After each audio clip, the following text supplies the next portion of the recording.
Assalomu alaykum hammaga. Bugun Google Ads haqida gaplashamiz. Google Ads'ni ko'pchilik Google'ga kim ko'proq pul to'lasa, o'shani reklamasi yutib chiqadi deb tushunadi. Lekin aslida reklamani kim to'g'ri sozlagan bo'lsa, uni reklamasi foyda olib keladi. Google Ads o'zi qanaqa ishlaydi? Mijoz o'ziga kerakli mahsulotni Google orqali qidiradi. Reklama yoqilgan sayt Google'da birinchi o'ringa chiqadi.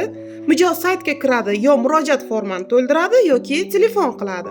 Umuman olganda hammasi oddiydek. Ammo to'g'ri sozlangan reklama, faqatgina to'g'ri sozlangan reklama shunaqa oddiy ishlaydi. To'g'ri sozlash esa ancha murakkab jarayonni o'zini ichiga oladi. Masalan, noto'g'ri kalt iboralarni yig'ish saytga bekorchi tashriflar, bekorchi murojaatlar ko'p bo'lishiga sabab bo'ladi.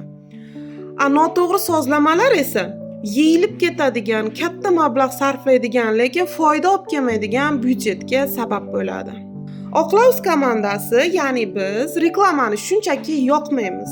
Biz hammasini analitika tahlil asosida kalt iboralarni qayta-qayta o'rganish va to'g'ri sozlash orqali reklamangizni nastroyka qilamiz. Shunda reklama sizga aniq foyda olib keladi.